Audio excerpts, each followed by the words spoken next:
Okay, the Turing test resumes, and possibly concludes. In fact, it seems likely.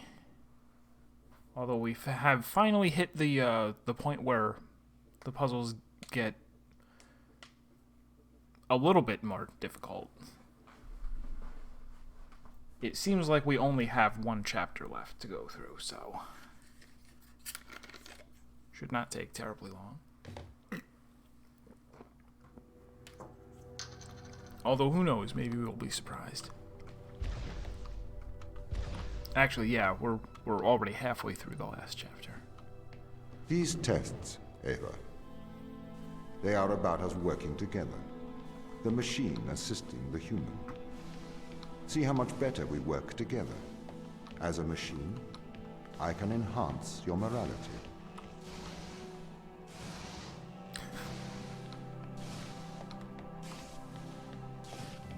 Wow, alright, this is a big place.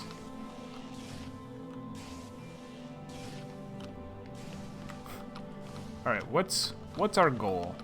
Let's not work, Oh, that's where we came in. Alright,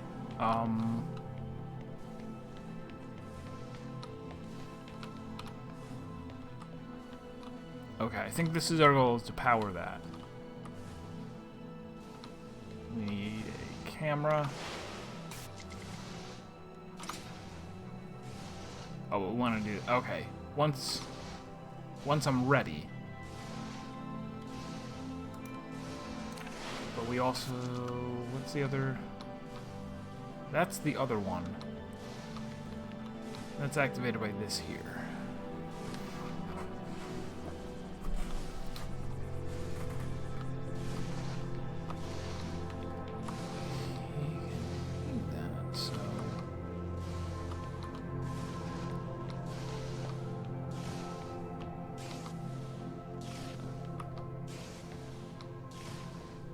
Okay, I think I see. We're trying to make a chain of cameras that we'll be able to jump through.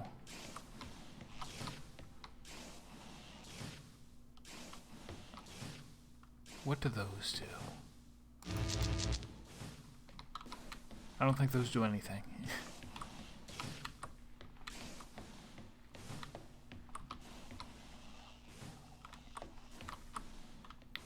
So what I want is... Will I be able to get back up here? No. Alright. First things first, I need a normal... Well, I guess I don't get a normal one.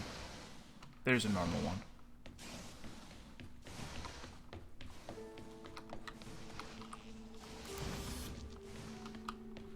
Take the normal one over...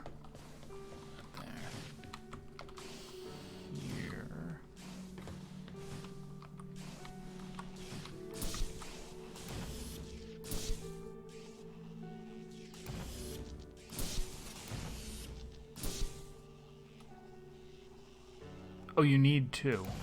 Alright.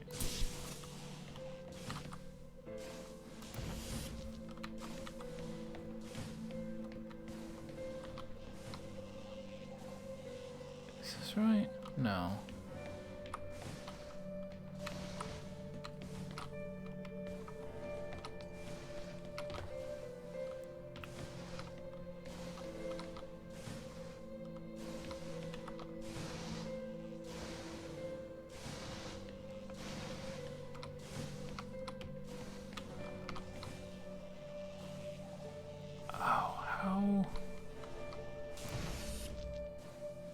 Oh, this isn't a door? I thought it was a door being held open. I just need somewhere to put this then.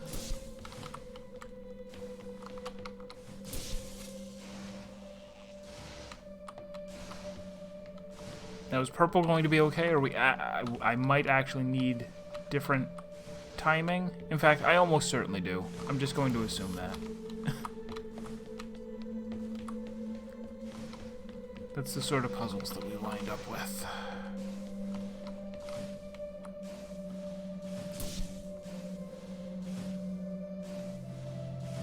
Or no.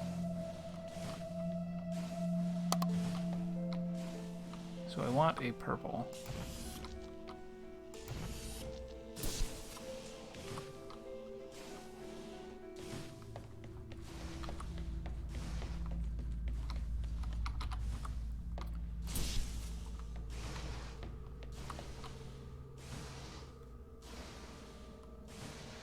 Oh, you know what? The rooms are actually color-coded. I wonder if that's their way of saying you're gonna need a green one here and a purple one there. Alright, let's just figure it out. I will eventually be standing here. I will zip over to this camera. Activate that. Snap back. Run over here.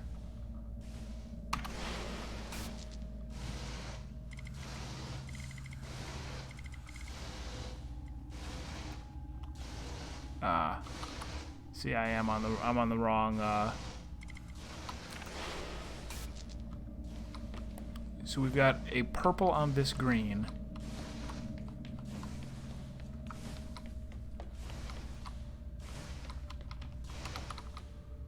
And a purple on this purple. They need to be opposites. I think we were fine before and I messed it up.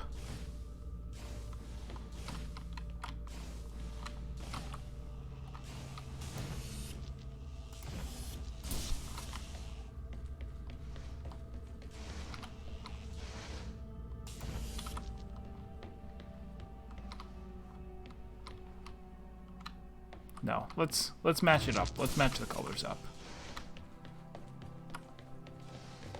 Instead of doing opposites and being difficult.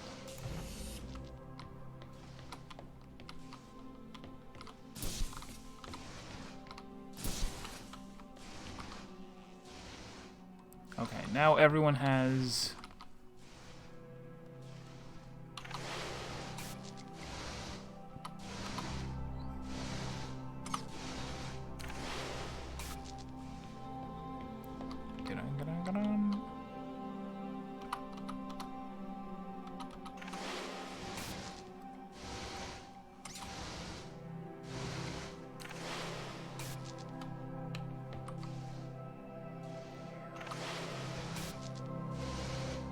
And now that I'm standing in the right place, I need to jump cameras.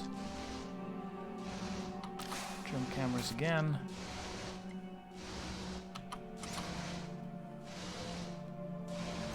Thing is activated, we are up.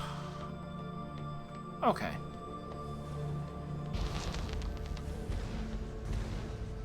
Are we still friends, Ava? We're colleagues, Tom. Close colleagues? Work colleagues. Bah! Can't make it.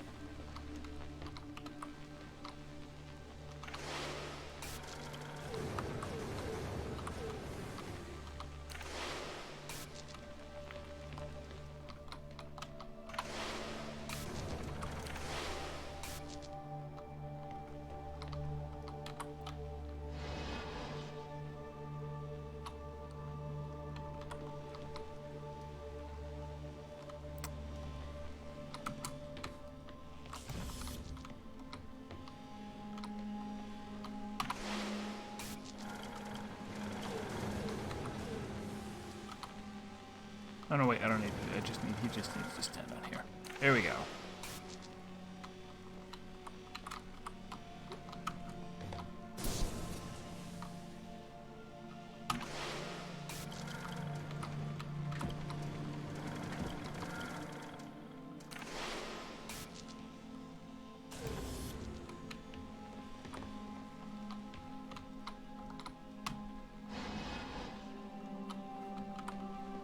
What awaits us over here? We got a thing and a thing. Make magic happen with just that, right?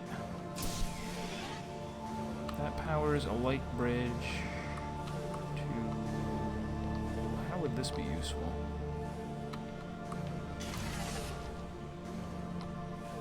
Oh, alright, the inverted?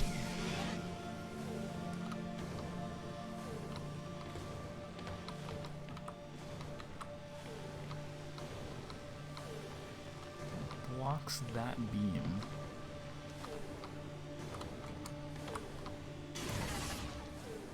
Yeah, without that light bridge... Okay, so this light bridge is like a manual inverter. Powering the light bridge depowers whatever that is.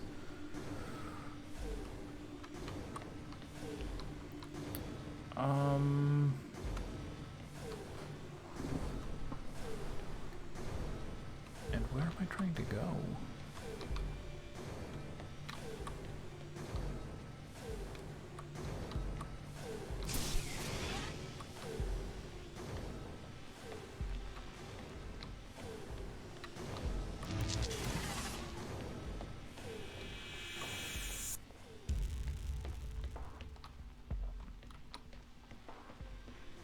You know, a little thrown off because I don't see anywhere to go.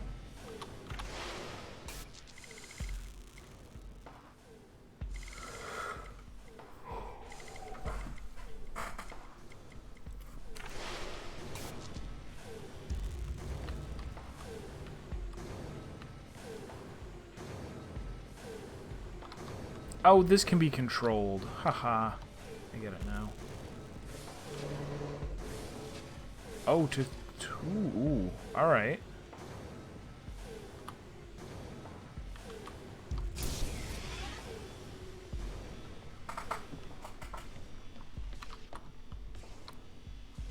So over there is a green one that...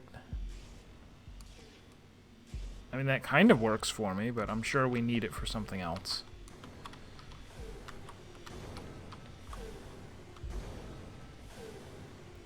Turning into a habit, you say? How so? And welcome.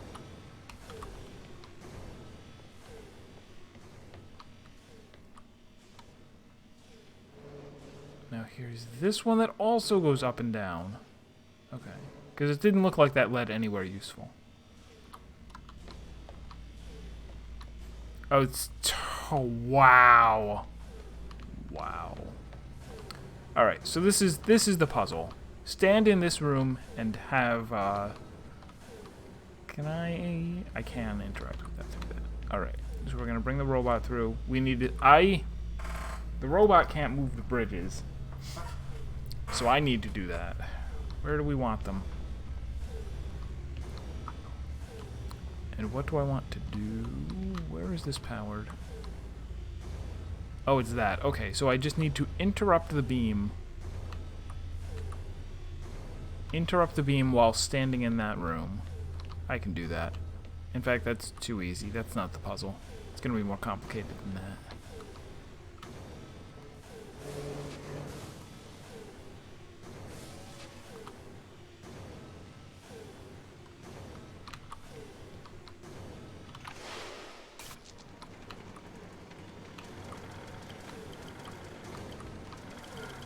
Oh, it might not be that easy because I need to be in view of a camera. No, that is easy.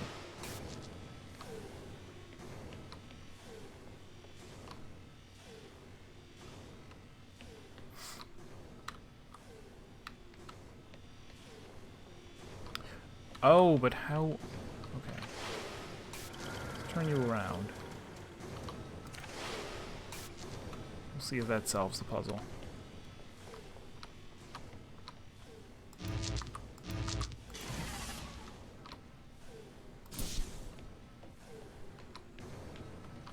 Come in here. Now jump into camera.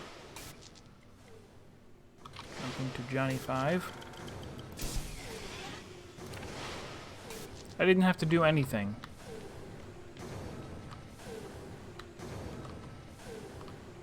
I'm a little bit disappointed. I didn't have to do anything with the...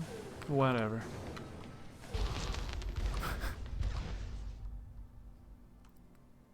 Five puzzles to go. Ava, I don't wish to be heavy-handed. The severity of your actions here are immense. Selfish action could create an extinction event. Do you understand? Ava? I get it.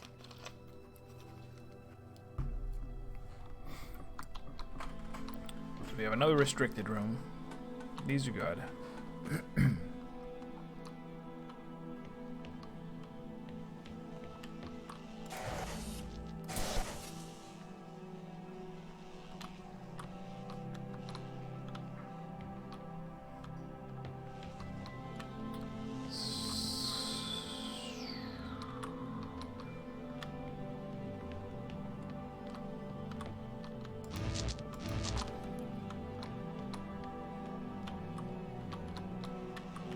To you.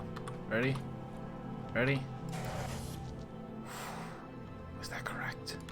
Did I do it? I don't know why I assumed that that would be the case. Well.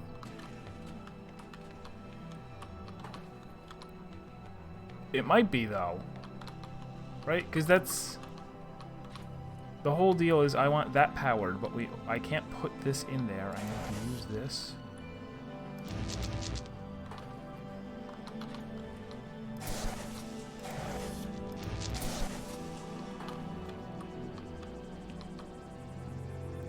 It's got to be something like that, right?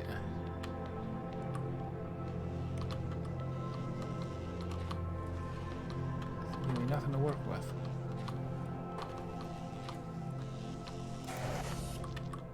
Can I, like...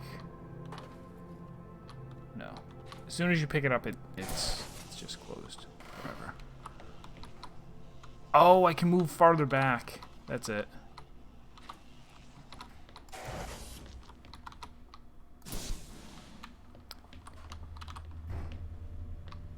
Oh, alright, that was very short and simple. Thinking outside the box. Achievement unlocked. The Imitation Game. Oh, this might be Turing's original, what he originally wrote. The Imitation Game. I propose to consider the question, can machines think? The new form of the problem can be described in terms of a game which we will call the Imitation Game. It is played with 3 people, a man, A, a woman, B, and an interrogator, C, who may be of either sex. The interrogator stays in a room apart from the other 2. Apart front? Oh well, typo. The object of the game is for the interrogator to... The object of the game for the interrogator is to determine which of the other 2 is the man and which is the woman. He knows them by labels X and Y, and at the end of the game he says either X is A and Y is B, or X is B and Y is A. The interrogator is allowed to put questions to A and B. We now ask the question, what will happen when a machine takes the part of A in this game? Will the interrogator decide wrongly as often when the game is played like this as he does when the game is played between a man and a woman? These questions replace our original, can machines think? The question and answer method seems to be suitable for introducing almost any one of the fields of human endeavor that we wish to include. We do not wish to penalize the machine for its inability to shine in beauty competitions, nor to penalize a man for losing in a race against an airplane.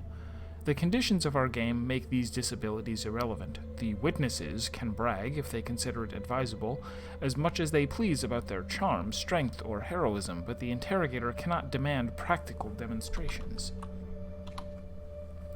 The game may perhaps be criticized on the ground that the odds are weighted too heavily against the machine. If the man were to try and pretend to be the machine, he would clearly make a very poor showing. He would be given away at once by slowness and inaccuracy in arithmetic. May not machines carry out something which ought to be described as thinking, but which is very different from what a man does? This objection is a very strong one, but at least we can say that if, nevertheless, a machine can be constructed to play the imitation game satisfactorily, we need not be troubled by this objection. It might be urged that when playing the imitation game, the best strategy for the machine may possibly be something other than imitation of the behavior of a man. This may be, but I think it is unlikely that there is any great effect of this kind.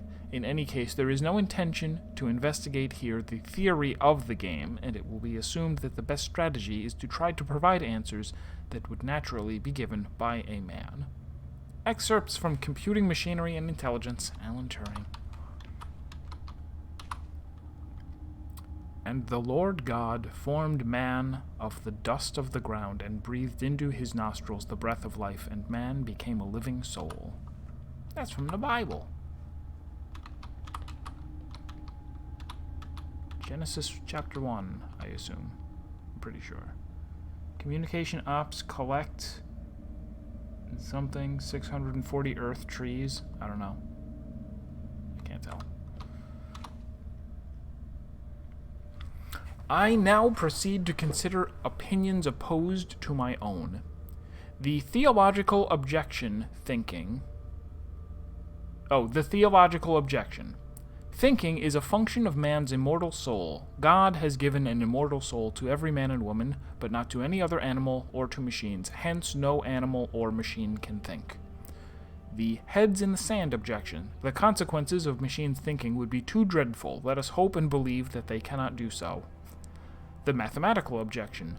There are a number of results of mathematical logic which can be used to show that there are limitations to the powers of discrete state machines. The best known of these results is known as Gödel's theorem, 1931, and shows that in any sufficiently powerful logical system, statements can be formulated which can be neither proved nor disproved within the system, unless possibly the system itself is inconsistent. I believe that's also known as the halting problem. Or maybe that's something else. Hey, Usurp. We're talking about a halting problem right now. Oh no, I guess that's... Okay, so that's a little bit different. The halting problem is slightly different than Gödel's theorem. The halting problem says that there is no... Actually, maybe they'll go over it, so I won't talk about it yet. The argument from consciousness.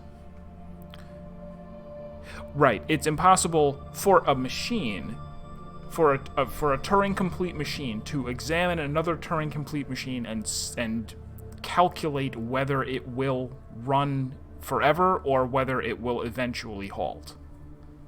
People can do it. I can look at a problem, or I can look at a thing and go, okay,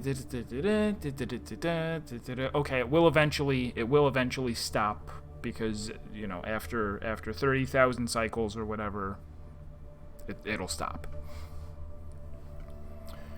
The argument from consciousness. This argument is very well expressed in Professor Jefferson's Lister oration for 1949, from which I quote, "Not until a machine can write a sonnet or compose a concerto because of thoughts and emotions felt, and not by the chance fall of symbols, could we agree that machine equals brain, that is, not only write it, but know that it had written it.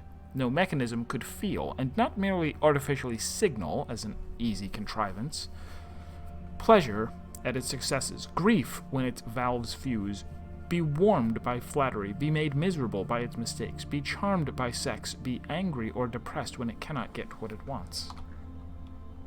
Oh, I didn't even look on the backs of any of these. Anything? Anything in the back? Anything in the back?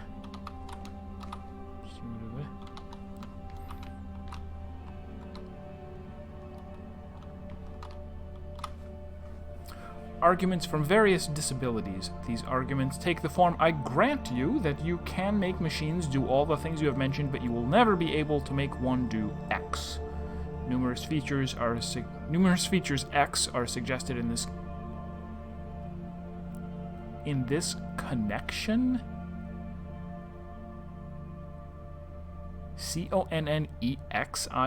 Is that how they used to say connection?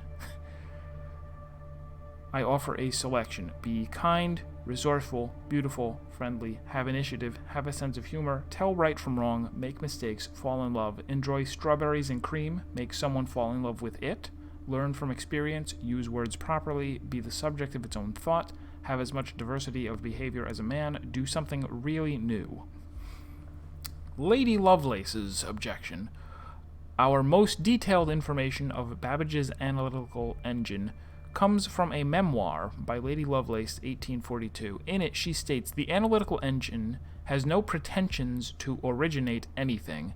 It can do whatever we know how to order it to perform." Her italics.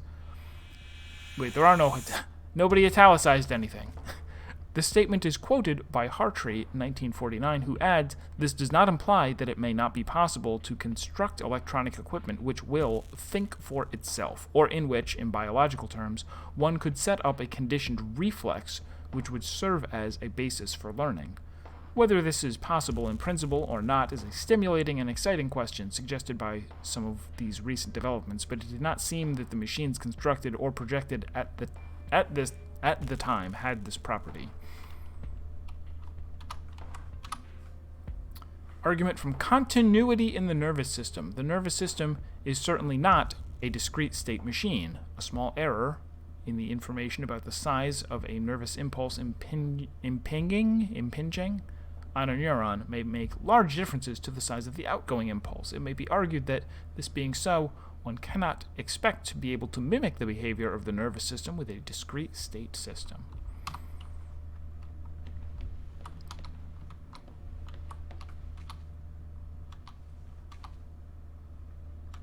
No codes on the back. I still have a number written down that we found way back. Oh gosh, more reading. Okay. Connection. This spelling has been rarely encountered in the United States since the 19th century. In the United Kingdom, the spelling remained in common use until the mid-20th century, since which time its use has declined. Thank you.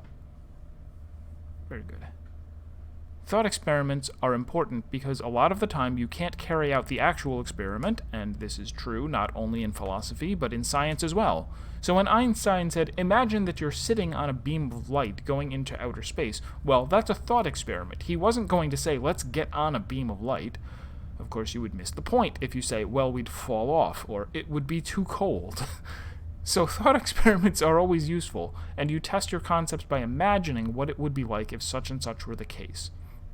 Well, for this particular case, I imagined what it would be like if I followed a program for answering questions in Chinese and giving back answers in Chinese, even though I don't understand a word of Chinese, and that was a very useful thought experiment because it enables us to see that computation by itself isn't thinking.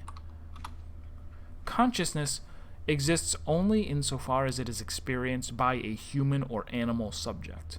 Okay, now grant me that consciousness is a genuine biological phenomenon. Well, all the same, it's somewhat different from other biological phenomena because it only exists insofar as it is experienced. However, that does give it an interesting status. You can't refute the existence of consciousness by showing that it's just an illusion, because the illusion-reality distinction rests on the difference between how things consciously seem to us and how they really are. But where the very existence of consciousness is concerned, if it consciously seems to me that I'm conscious, then I am conscious. You can't make the illusion-reality distinction for the very existence of consciousness the way you can for sunsets and rainbows, because the distinction is between how things consciously seem and how they really are. Consciousness is a biological property, like digestion or photosynthesis. Now, why isn't that screamingly obvious to anybody who's had an education? And I think the answer is these twin traditions. On the one hand, there's God, the soul, and immortality that says it's not really part of the physical world. And then there's the almost as bad tradition of scientific materialism that says it's not part of the physical world. They both make the same mistake. They refuse to take consciousness on its own terms as a biological phenomenon, like digestion, or photosynthesis, or mitosis, or meiosis, or any other biological phenomenon. Now there's more over there, too. It's a reading day, that's all. I think we all really have conscious states. To remind everyone of this fact, I asked my readers to perform the small experiment of pinching the left forearm with the right hand to produce a small pain. I shall do this now. Ow. The pain has a certain sort of qualitative feel to it, and such qualitative feelings are typical of the various sorts of conscious events that form the content of our waking and dreaming lives. Such events are the data which a theory of consciousness is supposed to explain. In my account of consciousness, I start with the data. Dennett denies the existence of the data. To put it as clearly as I can, in his book, Consciousness Explained, Dennett denies the existence of consciousness. He says correctly that when I wrote my review, I took his book to be his definitive statement of his position on the Chinese room and did not consult his earlier works. In fact, I did not know he had produced a total of 7 published attacks on this one short argument of mine until I saw his letter. He claims now to have refuted all 3 premises of the argument in 1987. But I have just reread the relevant chapter of his book and find he did nothing of the sort, nor did he even make a serious effort to attack the premises. Nauseam hype, hello, is reading day. We're doing a lot of reading. Rather, he misstates my position as being about consciousness rather than about semantics. He thinks I am only concerned to show that the man in the Chinese room does not consciously understand Chinese, but I am in fact showing that he does not understand Chinese at all, because the syntax of the program is not sufficient for the understanding of the semantics of a language, whether conscious or unconscious. Furthermore, he presupposes a kind of behaviorism. He assumes that a system that behaves as if it had mental states must have mental states. But that kind of behavior is precisely what is challenged by the argument. So I have to confess that I don't find the weakness of his arguments in his recent book is helped by his 1987 arguments. Oh, the puzzle to get in here took me like 30 seconds. It might have been a little more than 30 seconds, but, you know.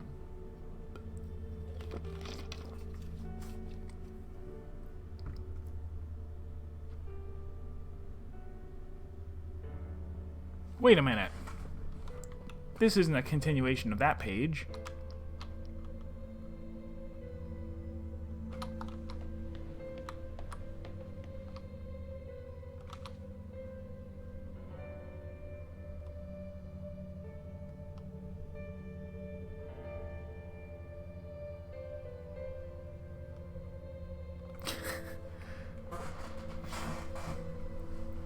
Camera puzzle? Well, I guess that means that you are a robot. I found it easy. I used my conscious human brain to do it. So this is it's just a copy of that. It starts with "to perform," her italics. This statement is quoted by Hartree, etc., etc. Why is this a copy of it but starting in a different place? Somebody's been printing a lot of things out and not really paying attention. What are these? Dennett. John Searle and I have a deep disagreement about how to study the mind. For Searle, it is all really quite simple. There are these bedrock, time-tested intuitions we all have about consciousness, and any theory that challenges them is just preposterous. I, on the contrary, think that the persistent problem of consciousness is going to remain a mystery until we find some dead obvious intuition and show that, in spite of first appearances, it is false. One of us is dead wrong, and the stakes are high. Searle sees my position as a form of intellectual pathology. No one should be surprised to learn that the feeling is mutual. Try not to beat it in the next 15 minutes. That is nearly impossible. I am very smart. For his part, he has one argument, the Chinese room, and he has been trotting it out basically unchanged for 15 years. It has proven to be an amazingly popular number among the non-experts, in spite of the fact that just about everyone who knows anything about the field dismissed it long ago. It is full of well-concealed fallacies. By Searle's own count, there are over 100 published attacks on it. He can count them, but I guess he can't read them, for in all those years he has never, to my knowledge, responded in detail to the dozens of devastating criticisms they contain. He has just presented the basic thought experiment over and over again. I just went back and counted. I am dismayed to discover that no less than 7 of those published criticisms are by me in 1980, 1982, 1984, 1985, 1987, 1990, 1991, 1993. Searle debated me furiously in the pages of the NYRB back in 1982 when Douglas Hofstadter and I first exposed the cute tricks that make the Chinese room work. That was the last time Searle addressed any of my specific criticisms until now. Now he trots out the Chinese room yet one more time and has the audacity to ask, now why does Dennett not face the actual argument as I have stated it? Why does he not tell us which of the 3 premises he rejects in the Chinese room argument? Well, because I have already done so, in great detail. In several of the articles he has never deigned to answer. For instance, in Fast Thinking, way back in the Intentional Stance 1987, I explicitly quoted his entire three-premise argument and showed exactly why all three of them are false when given the interpretation they need for the argument to go through. Why didn't I repeat that 1987 article in my 1991 book? Because, unlike Cyril, I had gone on to other things. I did, however, cite my 1987 article prominently in a footnote, page 436, and noted that Cyril's only response to it had been simply to declare, without argument, that the points offered there were irrelevant. The pattern now continues. He both ignores that challenge and goes on to misrepresent the further criticisms of the Chinese room that I offered in the book under review. But perhaps he has forgotten what I actually wrote in the 4 years it has taken him to write his review. But enough about the Chinese room. No, please, go on. What do I have to offer on my side? I have my candidate for the fatally false intuition, and it is indeed the very intuition Cyril invites the reader to share with him. The conviction that we know what we're talking about when we talk about that feeling. You know, the feeling of pain that is the effect of the stimulus and the cause of the dispositions to react, the quale, the intrinsic content of the subjective state. How could anyone deny that? Just watch, but you have to pay close attention. I develop my destructive arguments against this intuition by showing how an objective science of consciousness is possible after all, and how Cyril's proposed first-person alternative leads to self-contradiction and paradox at every turning. This is the deepest mistake in my book, according to Cyril, and he sets out to expose it. The trouble is that the objective scientific method I describe under the alarming name of heterophenomenology is nothing I invented. It is in fact exactly the method tacitly endorsed and relied upon by every scientist working on consciousness, including Crick, Edelman, and Rosenfield. They have no truck with Cyril's intrinsic content and ontological subjectivity. They know better.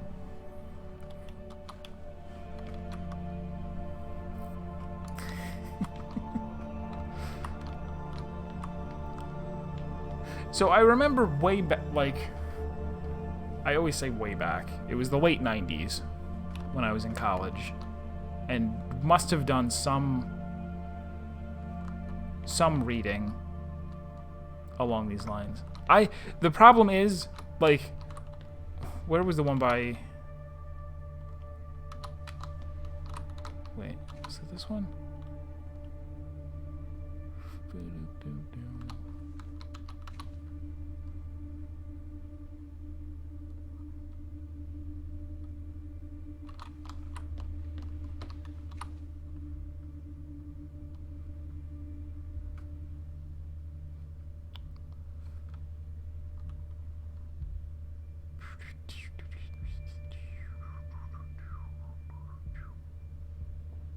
Yeah, this when he says, there's one argument, the Chinese room. It has proven to be an amazingly popular number among the non-experts. I will forever be a non-expert. I just don't have what it takes to want to really devote actual brain power to critiquing these arguments and coming up with, with real, well-reasoned agreements or disagreements. Alright, what now? I was going to move the magnet around.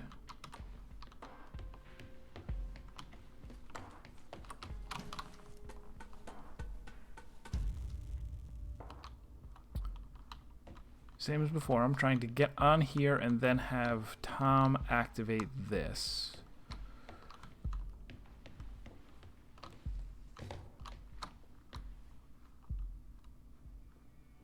Oh, we're going to need to pick him up so that he can, right? Is that what's going on? There's a thing down there.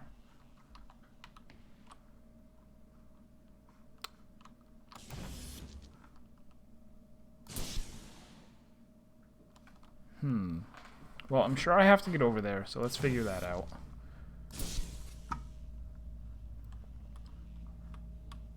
If he falls down there, are we done?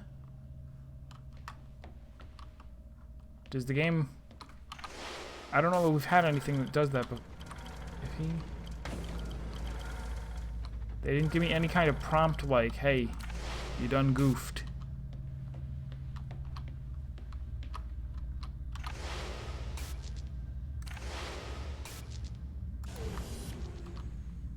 That's not gonna do it.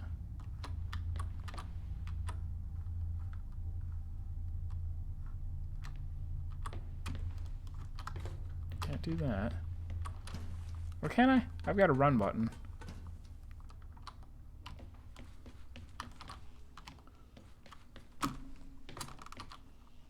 I feel like I cheated.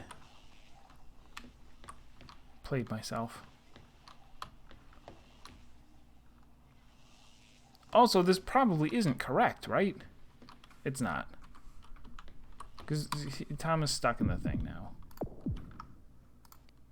I was just curious if they would do a, like... If they would have some kind of voice line about the fact that the puzzle's now uncompletable.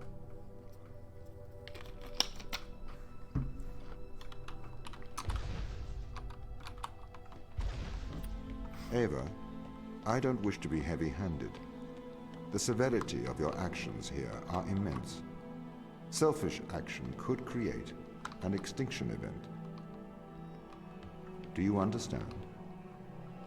Ava? I get it. Alright, so let's instead have you... There's also no way back up.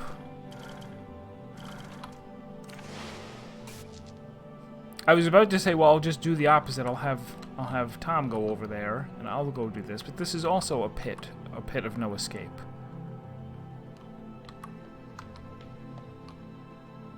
But I guess that's fine.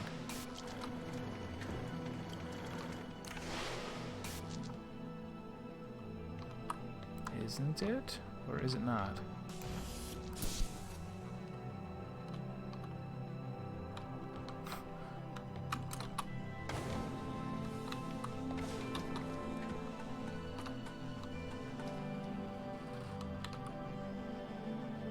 Oh, there are... Can I...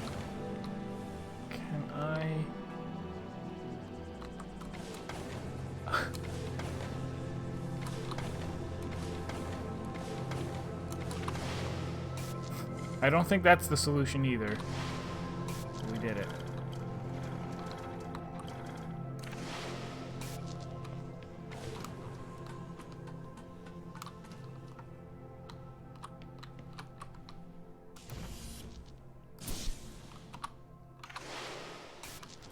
What awaits us? A thing? Okay, clearly it's not him that's supposed to get up here. It's me.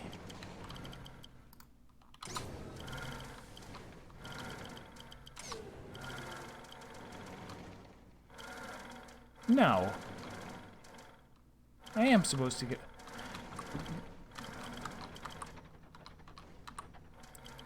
You definitely can't manipulate those.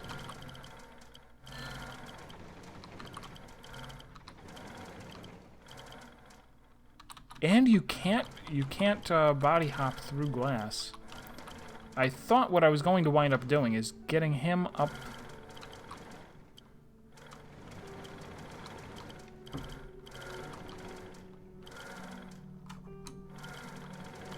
This is a weird one.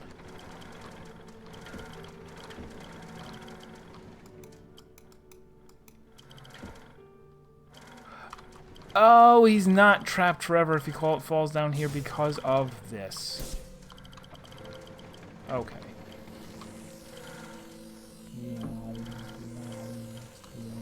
Can he? He cannot.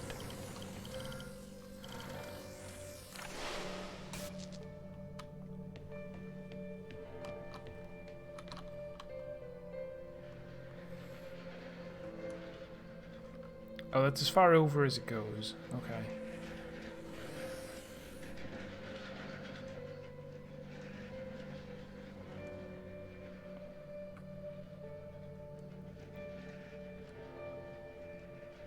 Do I need to get over there? Find out.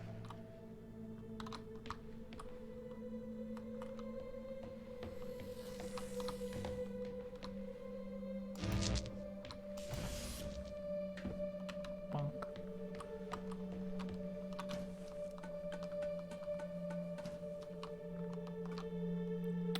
Alright.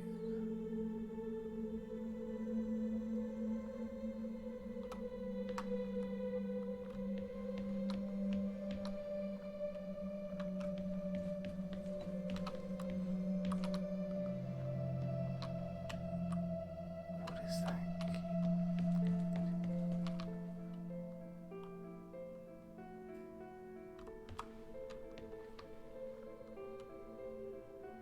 Does this also come out somehow?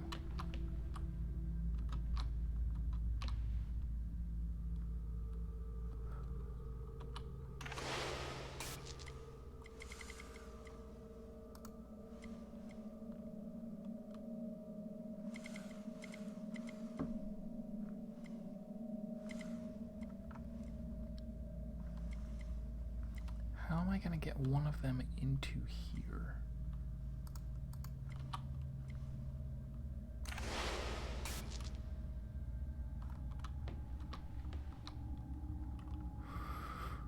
Phew.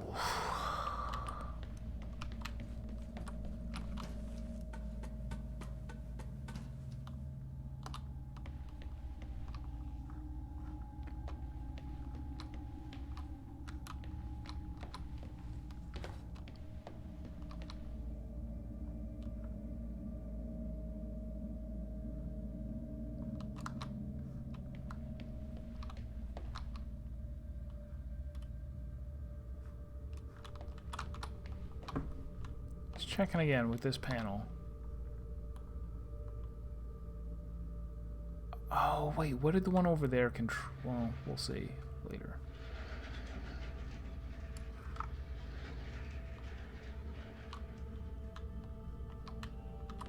Alright, let me get back over here.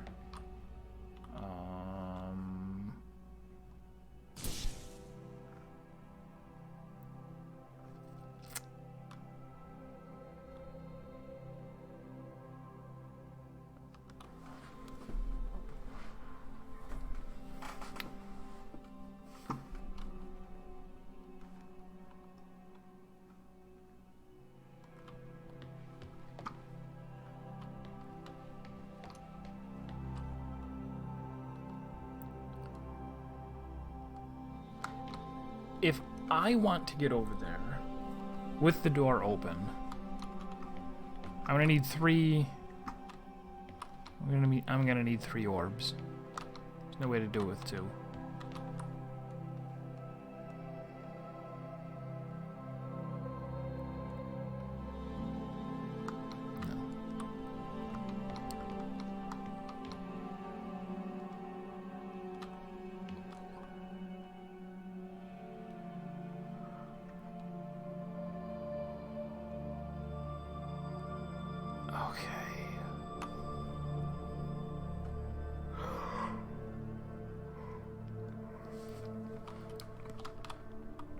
Maybe I'm gonna get a box somewhere. Okay, let's...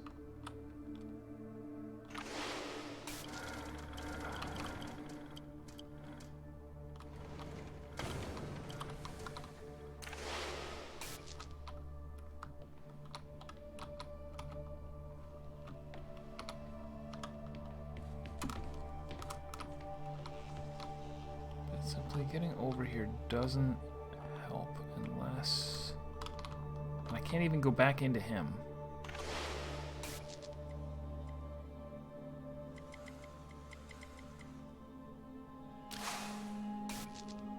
We have 2 cameras here, which is odd.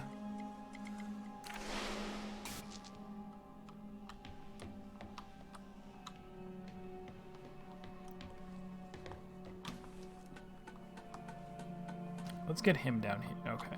Let's... Because I think I kind of prematurely abandoned the idea earlier.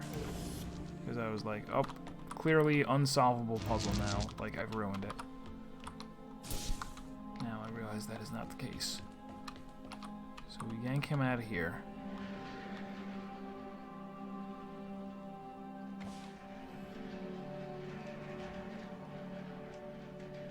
Drop him right there is good.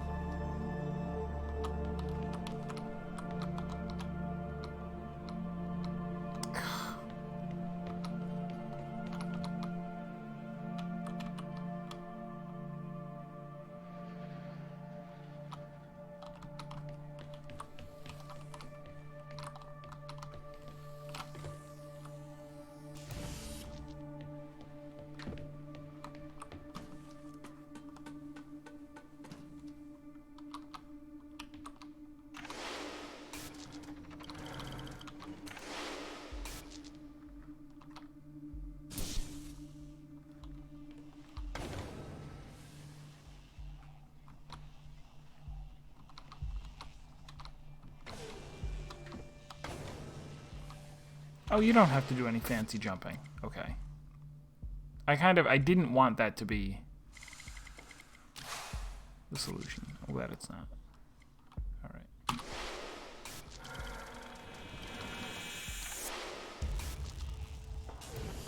Alright, this is more reasonable.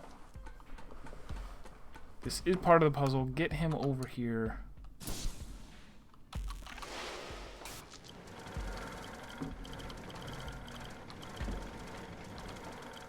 But I can't manipulate this. So getting over here.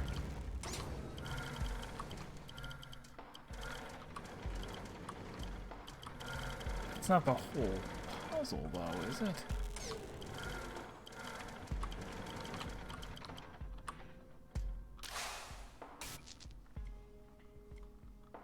Hold on. Why do we have one here? What is that for?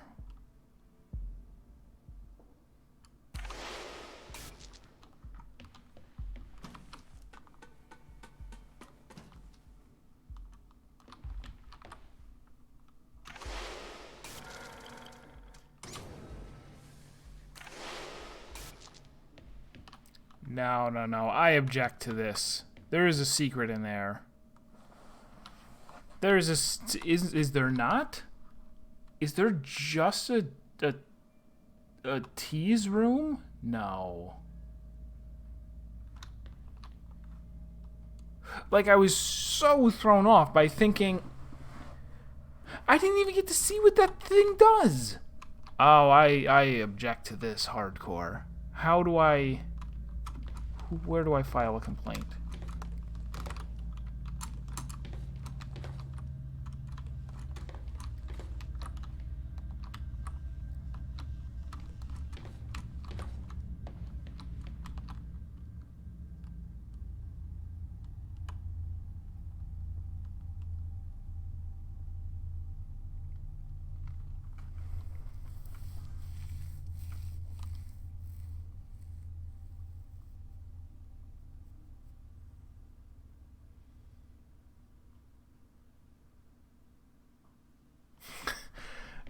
There...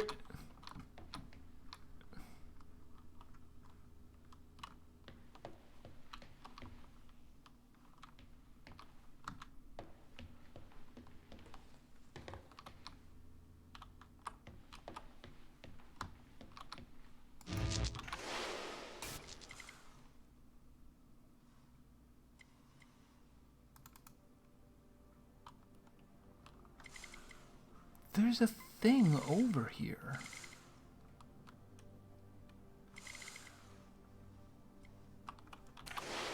I'll come back to it after. Maybe after I beat the game, I'll come back to this room with my jetpack that you unlock.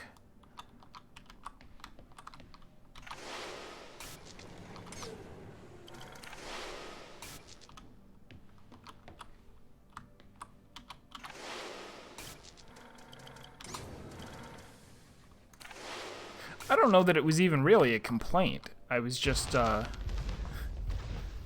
you must learn to control him. Don't bite the hand that feeds you, Ava. I am your friend.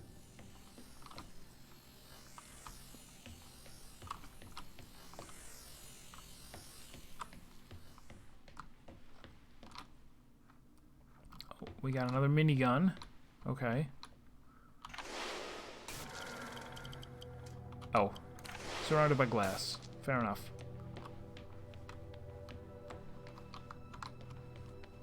Is there a get yourself killed achievement? We're gonna find out.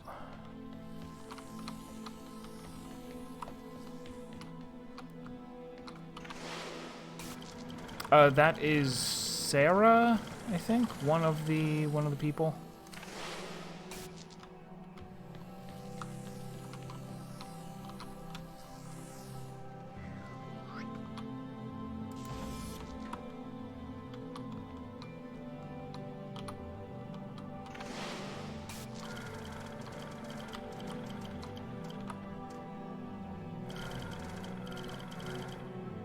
Oh, if I want to get myself killed, I would need to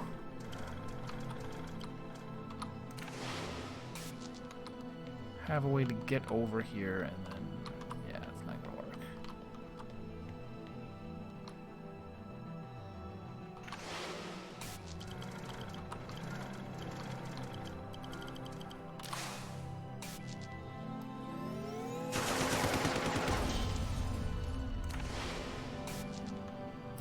Yeah, if you can kill the bot, I don't think you can do it in this room. That was the whole room?